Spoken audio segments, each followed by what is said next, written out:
Aurora's hands shook under the running water, the red rinsing off in swirling patterns that stained the porcelain sink before vanishing down the drain. The bathroom was silent, save for the echo of her breath and the occasional rattle of old pipes. The mirror above the sink was fogged, or maybe she had wiped it too many times, too roughly, trying to erase the image of herself. She stared into the blur, searching for her own face, unsure if she wanted to find it. Outside the door, the Florence morning was beginning. Mopes buzzing, shutters creaking open, the sound of tourists dragging rolling suitcases over cobblestone. But inside the palazzo on Via dei Leoni, time had paused. The blood on her hands wasn't from a wound. Not hers. Not this time. Julian was gone. That was the only truth she could cling to. He had left the night before, slamming the front door so hard it knocked the canvas off the easel. She didn't follow him. Not like before. This time, she locked the door behind him and let the echo of his rage die in the stairwell. But now the silence was worse. The studio was a graveyard of unfinished paintings and forgotten promises. Aurora walked barefoot across the cold marble floor, passing canvases turned to the wall. There were outlines of faces that looked like hers, and hands that reached for nothing. His last painting still sat where he left it, a portrait of her crying, but with her eyes scratched out. She stood in front of it, arms crossed tightly over her chest. The smell of turpentine and cigarette smoke lingered in the air. She hadn't painted in weeks, maybe months. Her own brushes were dry, tucked inside the drawer next to a letter she never sent. When the intercom buzzed, she jumped. It was Mika. "Aurora, open the door. I know you're in there." She didn't answer. She pressed her forehead against the cool wall. But the buzzer rang again, this time longer. Mika's voice softened. "He's not coming back. Please. You need to leave this place." Aurora opened the door. Mika stepped in and looked around the apartment, the way people look at crime scenes in films. She didn't ask what had happened. She saw it all in Aurora's face. The bloodless lips, the shadows under her eyes, the red marks on her wrist. "You can't stay here," Mika said. "You have to come to Tokyo. Stay with me. You can paint again." Aurora shook her head slowly. "I have work here. The gallery." "There's no gallery. Julian burned that bridge the day he accused you of stealing his sketches. He told them I was mentally unstable. He told everyone that, Aurora." They stood in silence. Aurora turned away and sat by the window. The Arno was dull today, the color of wet paper. The bells from Santa Croce chimed 11. Somewhere, someone laughed. She hadn't laughed in weeks. At night, when the city quieted and the tourists vanished into hotel beds, Aurora would lie on the couch and listen. The palazzo had always creaked, old wood, old bones. But lately, the sounds were different. A heel clicking against marble, a breath just behind her ear. Once she woke to the smell of his cologne, saffron and musk, and found her studio light turned on. She checked the locks every night. She made sure. Julian was gone, wasn't he? She remembered the last thing he said before he left. Not shouted, whispered. "You'll never paint again without me." But she would. She had to. She watched a pigeon land on the windowsill, its feathers ruffled by the wind. It stared at her for a long moment, then flew away. That night, she packed a suitcase, only the essentials. 1 sketchbook, 2 paintbrushes, the dress she wore the first time she left him, and came back. This time, she wouldn't. She left a note on the kitchen table. It said nothing. Just her name, written with a trembling hand. When she locked the door, she didn't cry. But as she stepped into the cold Florence morning, she thought she heard it again. A single footstep behind her, and the faintest voice whispering her name. Aurora had always been drawn to people who felt like storms. Julian was a hurricane in a velvet suit, the kind of man who could make you feel chosen just by looking at you across a crowded room. When they first met, he was reading Neruda in a dive bar in Florence, his British accent soaked in wine and longing.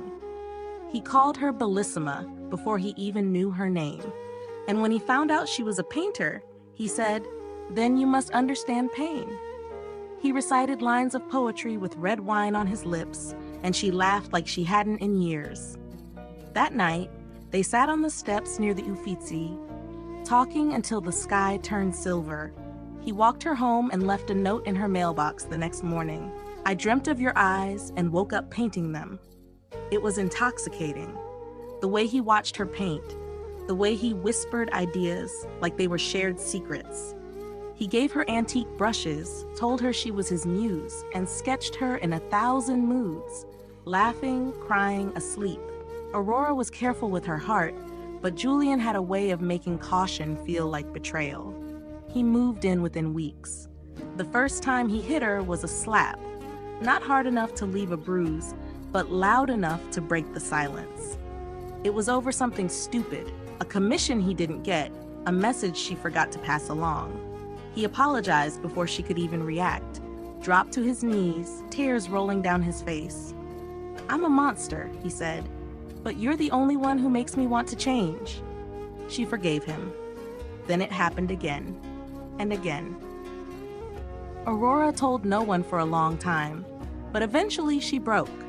She met Elias for lunch at their old favorite trattoria, the kind of place with chipped wine glasses and checkered tablecloths. Her brother had always been quieter, older in his soul, a sculptor who carved sorrow into marble and rarely looked away from grief. "He gets angry," she said over half-eaten pasta, "but he loves me." Elias put down his fork and looked at her for a long time. "Julian's love is a stage," he said. "You're just the curtain, beautiful, silent, and meant to be pulled." Still, she stayed. Florence glowed that winter. The air was sharp with cold, and Aurora buried herself in work. A gallery reached out after seeing her older pieces, portraits of faceless women and doorways with no exits. They offered her a solo exhibit. She said yes before Julian could answer for her. He didn't say much at first. He even smiled, told her she deserved it.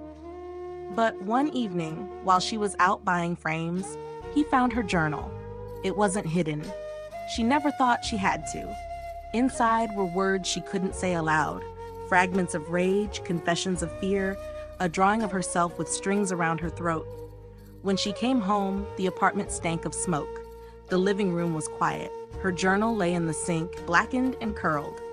Julian was sitting on the floor, wine glass in hand, a smile tugging at his lips. "I read your soul," he said, tapping his temple, "and I cleaned it." Aurora wanted to scream. She wanted to hit him. Instead, she stared at the ashes. Pages of her grief burned. Her voice gone. That night, she didn't sleep. She lay on the couch with her eyes open, staring at the ceiling, wondering how something that started like art could turn into this kind of war.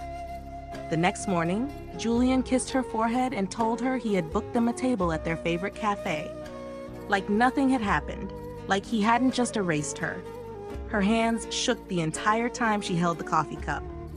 Afterward, he made love to her like a man trying to rewrite a mistake, and she let him, because it was easier than fighting. She painted nothing for weeks. The canvases stood blank, accusing her. Her solo exhibit was 2 months away, and she hadn't finished a single piece. The pressure wrapped around her chest like a vine, tightening every day. Julian began writing again, something dark, something about her. He wouldn't let her read it. He called it a love in reverse. He started leaving the house more often, disappearing into the city for hours. Aurora never asked where. She wasn't sure she wanted to know. The silence that followed was almost a relief.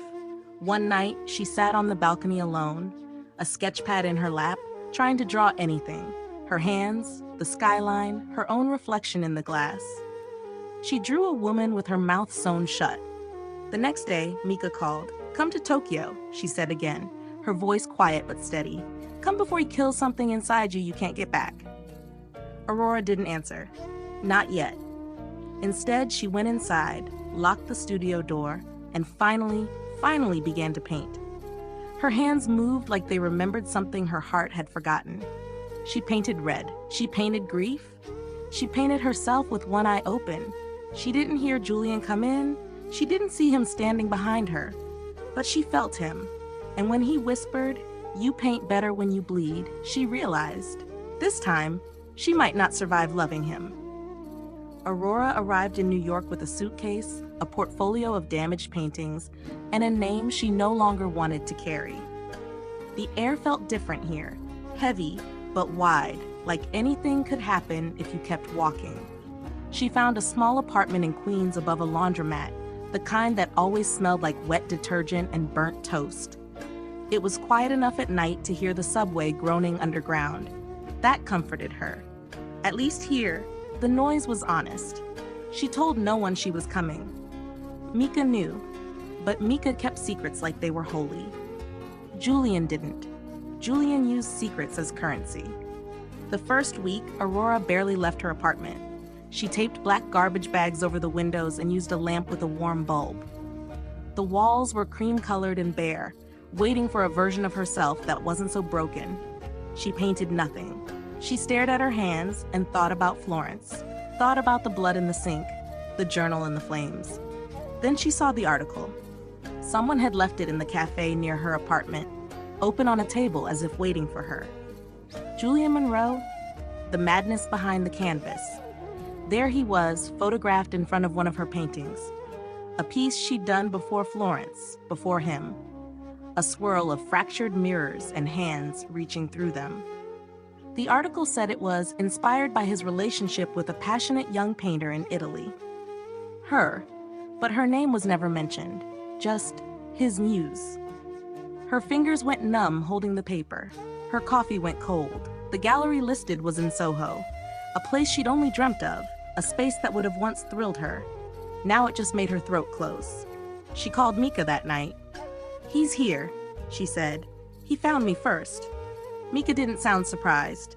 Of course he did. He always lands on his feet. Men like him don't fall. They float on the backs of the women they ruin. Aurora applied for a grant the next day under a pseudonym, A.K. Hahn. She didn't include her past work, just new sketches. Abstract grief, tension in gray, a recurring figure of a woman buried beneath a city skyline. She didn't expect to win, but she did. The grant gave her a studio space in a warehouse near the East River. Small, cold, but hers. She went there early, stayed late, spoke to no one. She didn't want friends. She wanted silence. She painted with a fury she didn't recognize. No more portraits, no more soft blues, only raw lines and oil thick as wounds. When the grant sponsor reached out for an interview, she declined. Politely, firmly. She didn't want her name on a headline. She just wanted to work. But the next week, Julian appeared on a podcast. The host praised his evolution, talked about the emotional depth of the new paintings. Julian smiled. "Pain changes the way you see color," he said, voice soft, the same voice that once read her poetry while holding her in the dark. "I had help," he added. "There was someone in Florence. We created together. She changed me." It wasn't just betrayal. It was theft. The grant was hers. The work was hers. But he was turning it into a duet he controlled. She didn't respond. Not publicly. She knew how that game worked. She'd always lose. Men like Julian turned arguments into art, and women into warnings. So she painted, in secret, without titles, without signatures. The pieces stacked up in her apartment, leaning against each other like broken things in a museum of accidents. One night, she walked past his gallery in Soho. She stood across the street and watched people walk in, laughing, drinking, praising. A giant print of Julian's face covered the window. Behind it, one of her early paintings hung above a wine table. He had renamed it Descent. She didn't cry. She walked back to Queens in the cold 1 hour and 40 minutes because the subway felt too easy. Back in her studio, she started something new, something bigger than she'd ever attempted. A triptych, 3 canvases side by side. The first showed a man hollowed out like a tree. The second, a woman on fire but not burning. The third, a blank door, locked from the inside. She didn't stop. For the first time in months, her hands moved faster than her mind. At night, she listened to old voicemails Julian once left her. She recorded over them with silence. The next morning, the doorbell rang. A delivery. A single envelope. Inside, an invitation. A private event. Julian Monroe. A celebration of love and madness. Aurora stared at it for a long time, Then slowly, with steady hands, she picked up a brush. She wasn't ready to fight, but she was ready to speak. The apartment was shaped like a box someone had forgotten to finish building. No windows, no mirrors, no light that ever felt clean. The walls sweated in the heat, sticky even in the early mornings. A ceiling fan wobbled above her mattress like it might break loose and slice her open in her sleep. Aurora didn't care. That was part of the point. She bought furniture from a thrift store 2 blocks down, mismatched chairs, a chipped table, a couch that sagged in the middle. The color scheme didn't matter. Nothing in the apartment was meant to last. She hung a single white sheet against one wall and used it as her painting surface, changing it out whenever it was soaked through with color. In this place, Aurora didn't create for beauty. She painted to exercise, to purge. Hands gripping invisible throats, women peeling off their skin, red dripping through cracks in concrete. Every canvas was a wound with no bandage. She worked without speaking, without bathing, without food sometimes. When the world got too loud, she drank. Bourbon or gin, whatever was cheap and fast. At night, the apartment filled with the sound of her brush against canvas and the distant screech of the 7 train. Sometimes she hallucinated voices in the hallway. Sometimes she didn't. Julian had not stopped reaching out. Every few days, something arrived. Red roses, always delivered in crushed boxes, petals bruised or missing. Sometimes they came with a note. You always saw me better than I saw myself. Or you broke the art when you broke us. Once, there was nothing but a single rose wrapped in a page torn from her own sketchbook. A drawing of her spine twisted like a staircase. She burned that one in the kitchen sink. She didn't reply, but her hands trembled afterward. Not from fear, from memory. It was worse. Elias called in the middle of a rainstorm, his voice thin and dry. The last time they'd spoken, she had hung up on him. Now he sounded like someone trying to break through water. "Ma's asking for you," he said. "She won't say it out loud, but I know. She watches the door like you're about to walk in." Aurora didn't answer. She pressed the phone to her ear like it could absorb the silence. "She's dying," Elias said, and the words didn't bend, didn't crack. They were flat and final. "You're still her daughter." "I can't," Aurora whispered. "I don't want her to see what I became." Elias didn't push. He never had. "Then paint her a goodbye," he said. "At least let her have that." When the call ended, Aurora stared at the ceiling for hours. The fan spun above her like time mocking her. She could feel her body unspooling. There were nights she slept fully dressed, one shoe on, because she didn't trust herself not to run. Back to Florence, back to Julian, back to some version of herself that still believed love and cruelty weren't the same. She opened a new canvas the next morning. It wasn't a portrait, not exactly. It was a hospital bed floating in white. No faces, just hands, hers and another woman's, pressed together, but not holding. Between them, a blank page. She called the painting Almost. After that, she stopped drinking. Not all at once, but she began to choose water more than whiskey. She scrubbed her floor one morning until her hands bled. She ate a full meal. She showered and cut her nails. Then she taped a mirror to the bathroom wall, stood in front of it, and forced herself to look. Her eyes were different, like something had broken open behind them and leaked out. But they were hers. That night, Julian sent a package. Not roses, not words, a painting, one of hers. The one he had stolen. Signed J. Monroe in the corner. She stared at it for a long time, the rage inside her growing slow and wide like rising tide. But she didn't scream. She picked up a knife, sliced the canvas clean down the middle, and left it in the hallway outside her apartment door, like a dead thing on a doorstep. Then she returned to her studio space. She stapled a new canvas to the wall, and she began again. Tokyo was cold when Aurora arrived, the kind of sharp chill that numbs the skin but keeps the soul alert. Mika met her at the airport with a scarf and a quiet smile, the same way she always had, offering comfort without asking for explanation. They didn't speak much during the drive.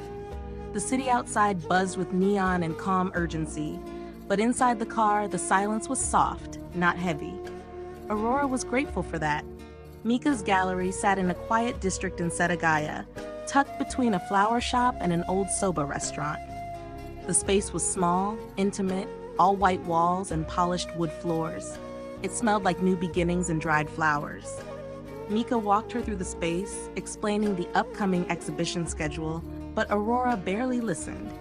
Her eyes traced the corners of the gallery, the places where shadows might hide. She wondered absurdly if Julian had ever been here.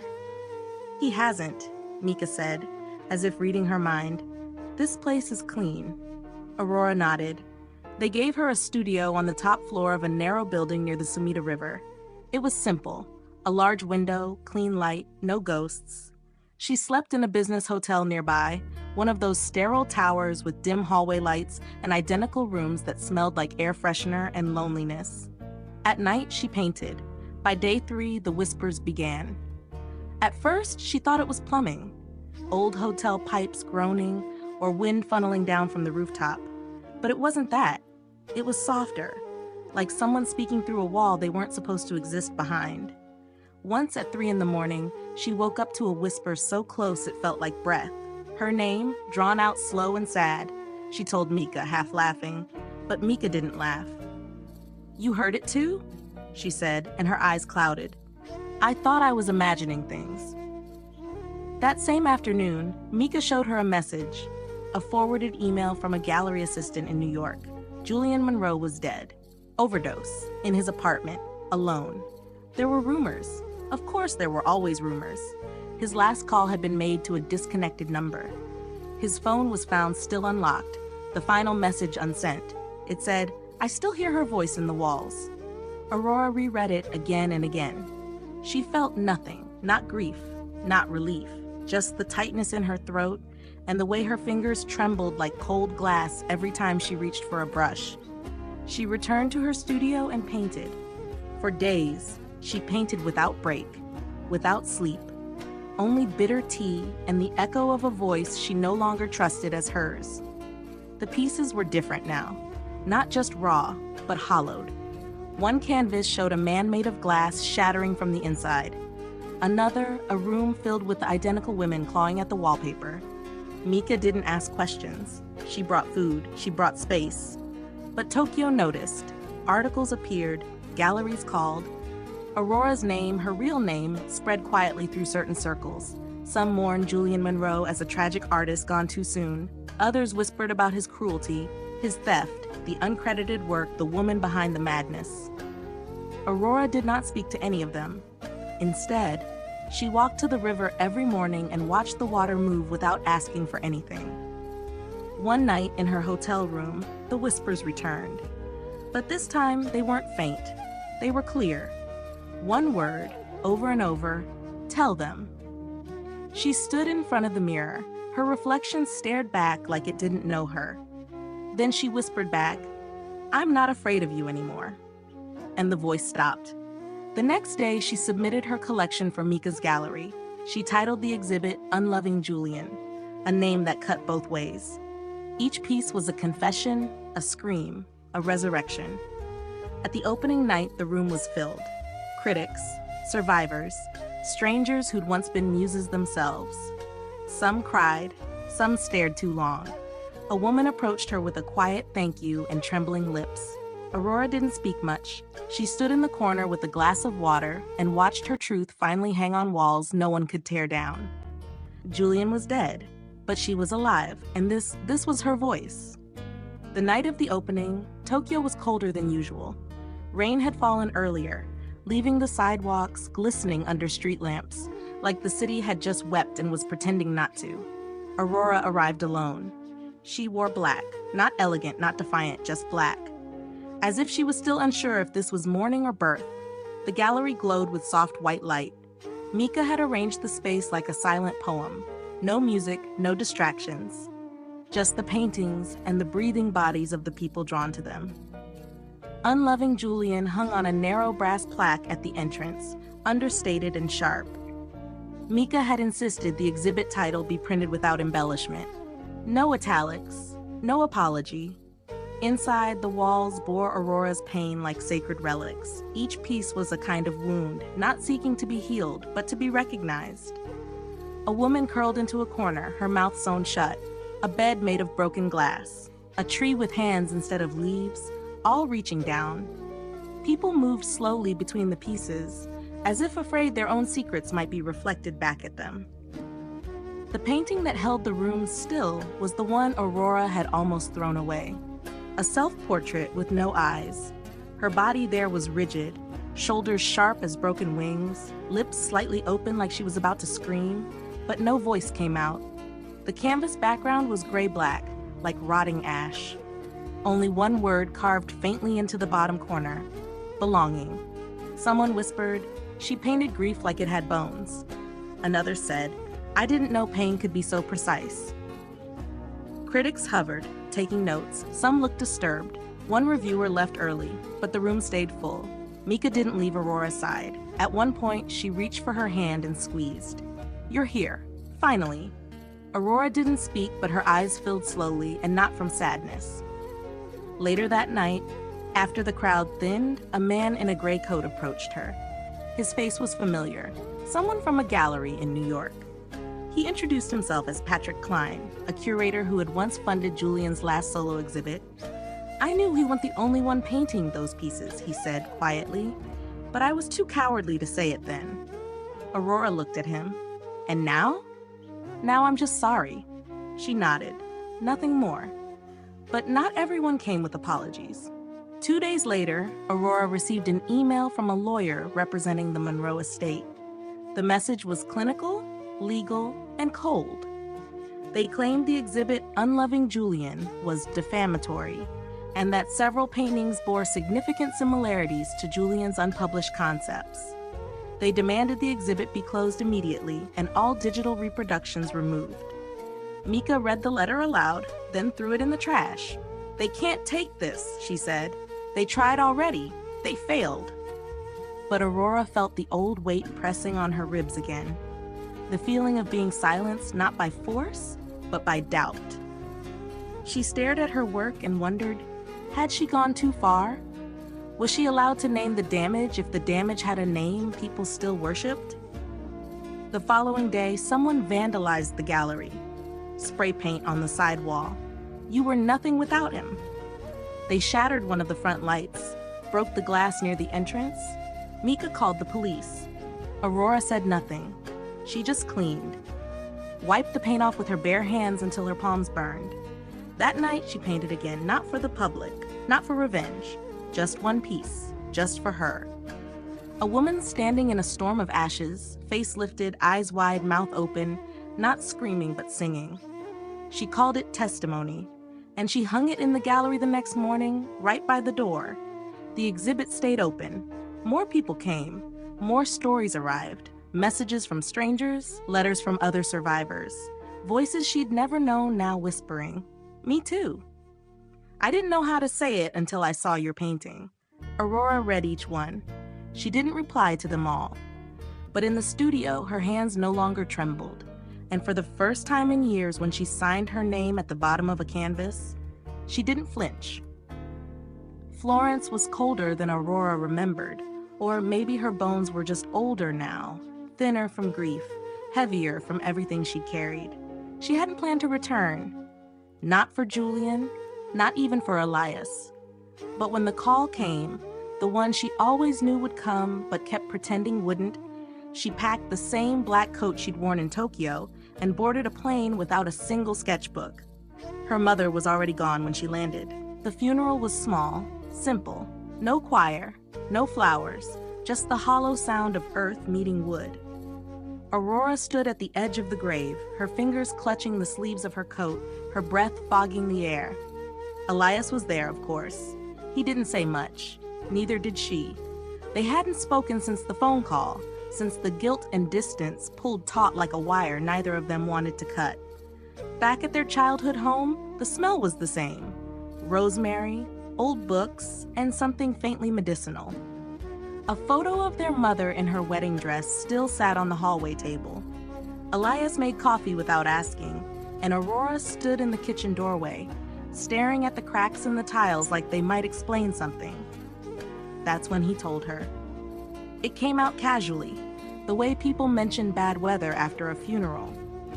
Did I ever tell you Julian and I crossed paths before you met him? Aurora looked up. Elias stirred sugar into his mug. Years ago. We weren't friends, not really. He was in the literature program at NYU. I was in sculpture. He dated someone I cared about, Livia. Aurora hadn't heard that name in years. She remembered Livia vaguely. Dark hair, soft laugh. Elias's best friend from university. He ghosted her, Elias said, voice low. 3 months. No call, no closure. She waited like he'd come back and say it was all a mistake. But he didn't. And she took her life that winter. The silence between them thickened. The kind that didn't ask for comfort, just endurance. Aurora swallowed hard. You knew all this time, and you let me love him? I tried to warn you, Elias whispered, not meeting her eyes. You wouldn't listen. You looked at him like he was salvation. Her hands curled into fists at her sides, not from blame, from the unbearable realization that her pain was never just hers, that Julian had left more ghosts behind than she knew. And she had let herself be one of them. She turned away, walked into the living room, and stared at the old painting above the fireplace. It was one of hers, painted before Julian, before blood. A simple thing, olive trees, golden sky, her mother's garden. It looked like a lie now. That night, unable to sleep, Aurora wandered the house in bare feet. She found her mother's journal in the drawer beside the bed. Inside were scribbled notes, grocery lists, a single dried petal taped to a page, and one line, written in shaky handwriting. I don't know how to help her. She closed the book. The next morning, she stood in the kitchen alone, sunlight slanting through the dusty window. She made toast, just like her mother used to, buttering it with trembling hands. Elias walked in, eyes red, but composed. He poured 2 mugs of coffee.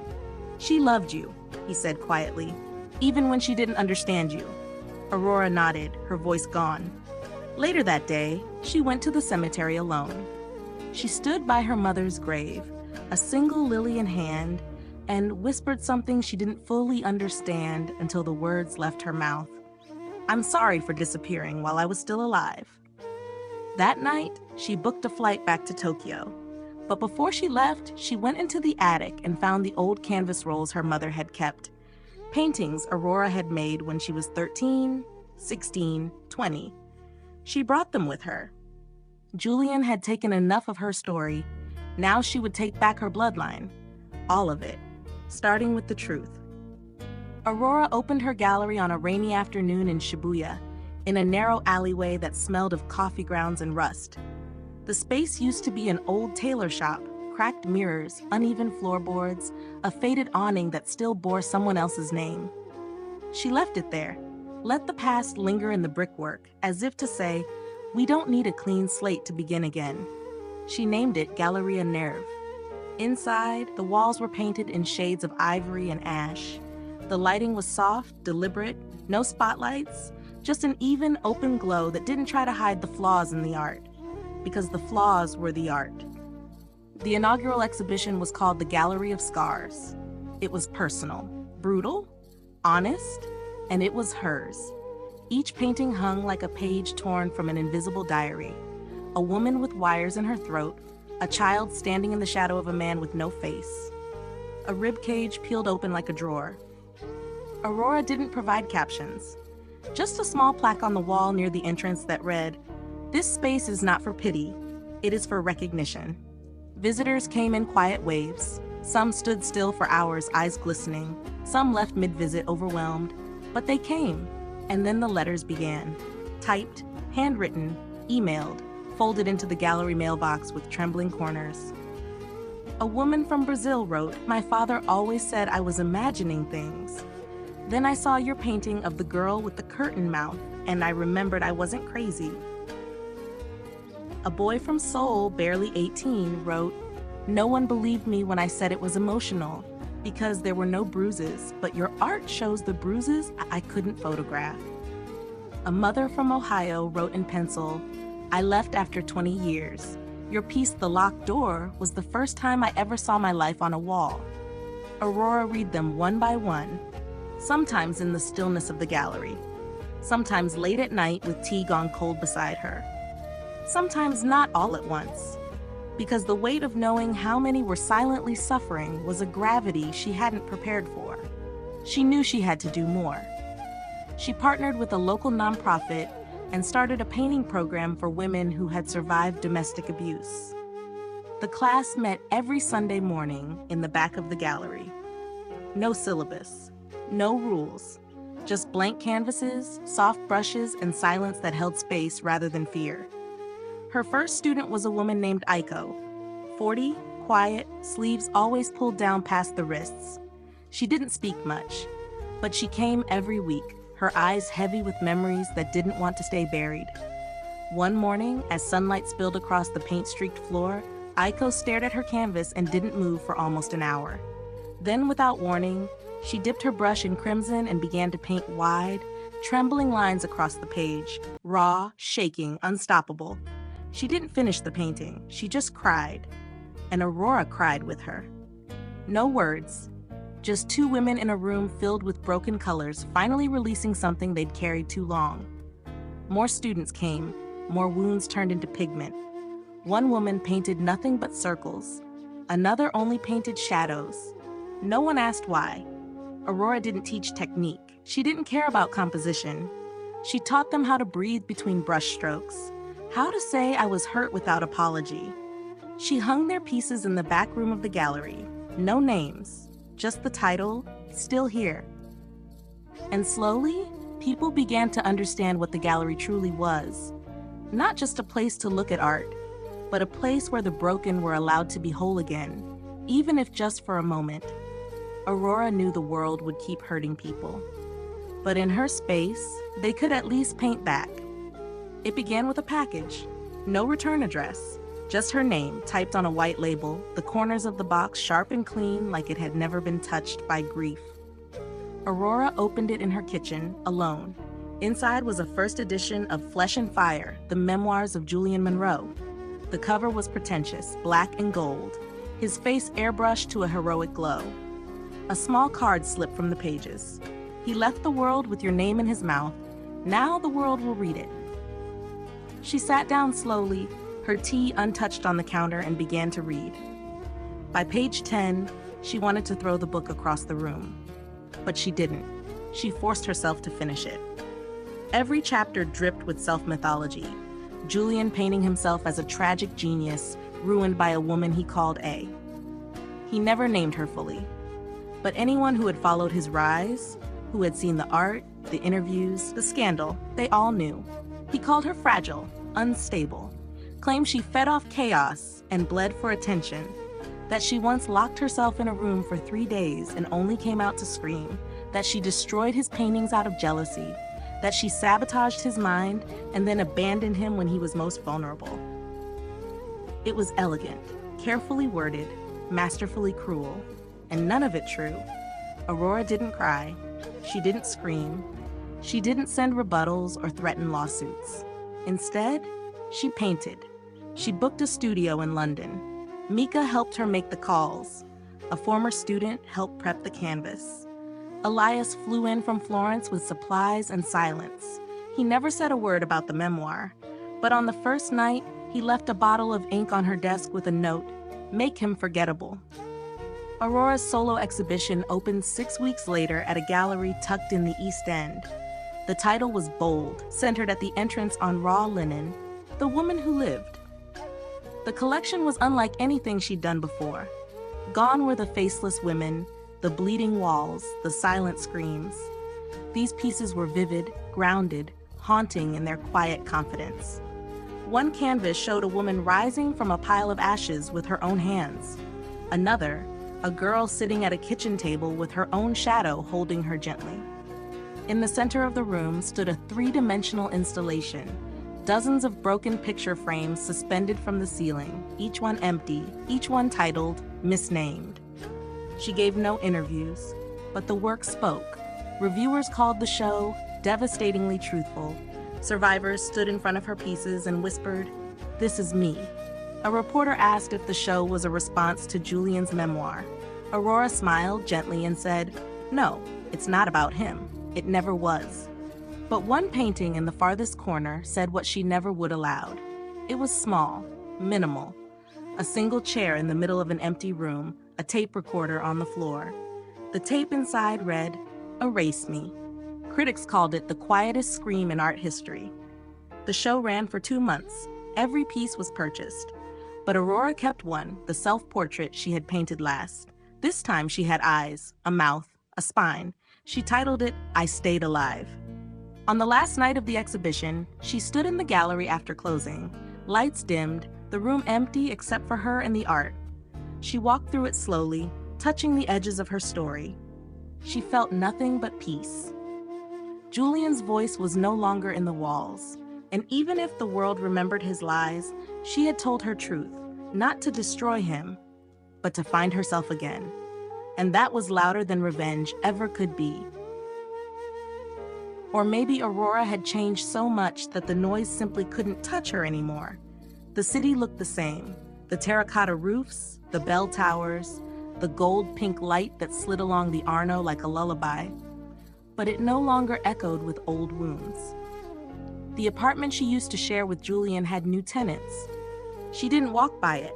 She didn't need to. Instead, she rented a small studio just outside the city where the olive trees leaned gently in the breeze and no one knew her name. The building smelled of wood and fresh plaster. The walls were blank, waiting. She brought only one suitcase. No journals, no photographs, no letters, just paint. For days she did nothing. She woke early, drank bitter espresso in silence, watched the sky change colors, and waited. She thought she might not paint again, that maybe the story had already ended. But on the 7th morning, her fingers itched. Her body remembered. She bought a single canvas, large, wide open. She placed it on the easel and stood in front of it barefoot on the cold stone floor. And then she painted. It came slowly at first, muted lines, broad strokes, quiet shapes, but then the colors deepened. The woman appeared, back turned, body outlined in grief but not defined by it. She was walking into the sea, waves slicing around her ankles, blood trailing behind her like a ribbon. But she was upright, not collapsed, not drowning, moving forward. The water was not still. The sky above her was not merciful, but she walked anyway. When it was finished, Aurora stepped back and looked at it for a long time. The room was silent, save for her breath and the soft creak of the windpanes shifting in the wind. She didn't sign the painting. She didn't hang a title. But in her heart, she whispered what it was. This isn't revenge. This is survival. She didn't cry. Not this time. She just stood there, solid, grounded, awake. She left the painting leaning against the far wall. It was not for sale, not for display, not for anyone but her. A witness. A monument to what it meant to lose everything and still choose to stay. In the following weeks, she began to sketch again. Not with purpose, not for galleries, just for herself. Little drawings of lemons on the table, a cat that wandered past her studio door. Her own reflection, traced with gentle fingers. She didn't erase mistakes anymore. She let them stay, let them exist. Elias visited once, bringing homemade bread in silence. They sat outside under the fig tree and didn't talk about Julian, didn't talk about the memoir. They just watched the wind move the leaves like a soft memory. "Are you happy?" he asked once. Aurora thought for a long time. "No," she said, "but I'm not lost." He nodded. "That's more than enough." Mika called every other day, always starting with, "Are you sleeping?" and ending with, "Don't disappear again." Aurora laughed sometimes now, softly like testing the strength of a rebuilt bridge. She walked more. She cooked. She painted when she felt like it. She forgave herself on the days she didn't. The past didn't vanish.